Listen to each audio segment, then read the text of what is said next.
시청자 여러분, 혹시 일본 여행 중에 도로 위에서 반짝거리는 고급 미니밴을 본 적이 있지 않으신가요? 바로 알파드나 벨파이어 같은 차종들인데요.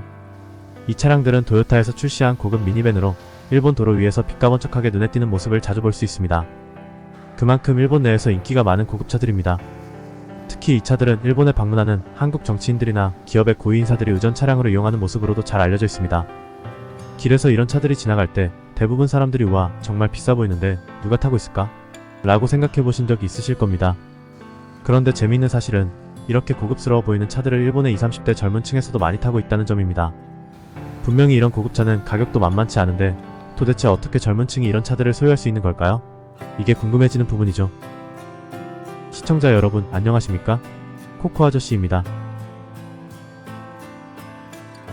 먼저 일본에서 알파드와 벨파이어는 정말 인기가 많습니다. 알파드의 경우 신차 가격이 약 540만엔 우리 돈 5천만원에서 872만엔 우리 돈 약 8천만원 정도로 아주 비싼데도 많은 일본 사람들이 구입하는 걸 보면 정말 인기 있구나 라고 실감할 수 있습니다. 특히 넓은 실내 공간과 고급스러운 디자인 덕분에 가정용으로도 비즈니스 용도로도 많이 사용되는 차량입니다. 비싼 가격에도 불구하고 이 차량들이 어떻게 20대와 30대 젊은 층에게까지 많이 팔릴 수 있는 걸까요? 아마도 시청자분들께서는 이렇게 인기 있는 차들을 대부분 직접 사기보다는 리스로 이용하고 있을 거라고 생각하실 텐데요. 맞습니다. 일본에서도 리스 제도가 활성화되어 있습니다. 리스는 차량을 직접 소유하지 않더라도 일정 기간 동안 고급차를 타볼 수 있는 좋은 방법입니다. 특히 유지비나 관리 비용 부담 없이 원하는 차량을 경험할 수 있다는 점에서 많은 사람들이 리스를 선택하고 있습니다. 덕분에 비싼 차들도 비교적 쉽게 접근할 수 있는 방법이 되죠. 차량 유지비까지 포함된 리스 상품들이 많아서 최신 모델의 새 차를 타고 싶은 사람들에게 특히 인기가 있습니다. 장기간 리스를 할 경우 매월 납입금이 꽤 비싸지게 된다는 것이 단점입니다. 게다가 리스하는 것이라 자신의 차가 아니라고 생각할 수 있습니다. 그래서 일본의 젊은 층이 차를 구매할 때 주로 선택하는 방식은 잔존가치 보장형 할부라는 구매 방식을 활용해 인기 있는 차량을 사는 것입니다. 한국에도 이와 같은 방식이 있는 것으로 알고 있습니다. 하지만 일본의 잔존가치 보장형 할부 방식은 알파드나 벨파이어와 같은 차량을 구매할 때에 더욱 특화되어 있습니다.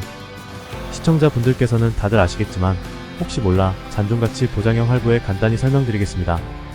잔존가치는 자동차가 시간이 지난 후 다시 팔릴 때의 중고차 가격을 뜻하는데요. 쉽게 말하면 스마트폰도 비슷하게 저렴하게 할부로 구매하여 기간을 정해두고 그 기간이 되면 다시 반환하는 개념과 비슷한 것입니다. 이는 차량을 구매할 때 차량 전체 가격에서 잔가를 제외한 나머지 금액만 할부로 내는 방식인 것이죠. 3년 또는 5년 후에 예상 잔가를 미리 설정해두고 그 금액을 제외한 나머지 금액만 할부로 갚는 겁니다. 예를 들어 알파드를 500만엔에 구매한다고 가정해보겠습니다.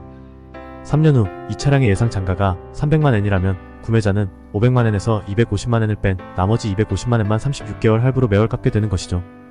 그 덕분에 고가의 차량도 월 상환금이 크게 줄어들어 상대적으로 부담없이 구매할 수 있게 되는 것입니다. 일본에서 알파드와 벨파이어가 많이 팔리고 인기를 끄는 이유는 잔존가치 보장형 할부 방식에서 이 두 차량의 잔존가치가 매우 높게 책정되어 있기 때문입니다. 즉, 이 두 차량은 3년 후 잔존가치가 67%, 5년 후에는 53%로 다른 차종에 비해 상당히 높은 편입니다. 덕분에 중고차로 팔았을 때도 가치가 잘 보존되며 구매자들은 이를 반환하고 다음 모델을 같은 방식으로 다시 구매할 수 있는 것이죠. 그렇다면 모든 차량이 잔가 보장형 할부에 유리할까요? 꼭 그렇지만은 않습니다. 예를 들어 도요타의 하이브리드 컴팩트카인 아쿠아의 경우에는 3년 후 잔가가 41%, 5년 후 잔가는 26%로 알파드나 벨파이어에 비해 훨씬 낮습니다. 따라서 이 방식을 적용해도 큰 혜택을 누리기는 어려워 이렇게 구매하는 것이 훨씬 안 좋을 수 있는 것입니다. 반면 알파드나 벨파이어는 높은 잔가 덕분에 월 상환금이 적고 수요도 꾸준히 유지되니 유리한 조건에서 고급차를 탈 수 있는 것입니다. 하지만 이 방식에도 단점은 있습니다. 차량을 반납할 때 상태나 주행거리 등에 따라 추가 비용이 발생할 수 있는 것이죠. 가령 1년에 12,000km라는 주행거리 상한이 정해져 있을 때 그 이상을 탔을 때는 반납 시 추가 비용이 발생할 수 있는 것입니다. 그리고 사고나 손상이 있을 경우에는 반납할 때 수리비를 추가로 부담해야 할 수 있습니다. 뿐만 아니라 대출 이자가 발생하기 때문에 현금 구매보다는 비용이 더 들게 됩니다. 그 밖에도 알파드를 3년 후에 팔았을 때 책정된 67%의 잔존가치보다 시중에서의 중고가격이 더 높게 형성될 경우에는 반환했을 때가 중고차로 팔았을 때보다 손해가 될 수도 있는 것이죠.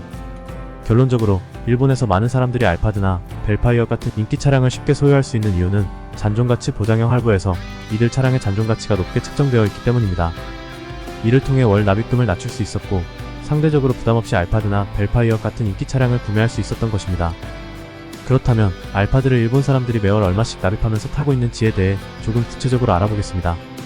실제 알파드 Z 1륜구동 모델을 36개월 할부로 구매했을 때 초기에 납입하는 비용이 30만엔 우리 돈으로 약 270만원을 먼저 지불합니다. 이때 수수료 금리는 4.9%로 설정되는 것이죠. 보너스 상환이 없는 조건이라고 가정했을 때 매월 납입금은 약 6,700엔, 우리 돈 약 55만원을 납부하면 되는 것입니다. 이렇게 다른 차종에 비해 상대적으로 낮은 매월 납입금으로 일본 사람들은 알파드나 벨파이어 같은 인기 차종을 쉽게 타고 있었던 것입니다. 매월 납입금이 생각보다 저렴하지 않나요? 오늘은 일본의 많은 사람들이 어떻게 해서 알파드 혹은 벨파이어라는 고급 인기 차종을 많이 타고 있는지에 대해 이야기해보았습니다. 시청자분들은 이런 방식으로 차를 구매하는 것에 대해 어떻게 생각하시나요? 이 방식보다는 그래도 리스 방식이 더 좋을까요? 아니라면 할부는 부담될 수 있으니 차라리 이런 차들을 타지 않는 것이 더 나은 선택일까요? 더 좋은 영상을 제작하기 위해 댓글로 시청자 여러분들의 의견 부탁드립니다. 이상으로 영상을 마치며 구독과 좋아요 꼭 부탁드립니다. 끝까지 시청해주셔서 감사합니다.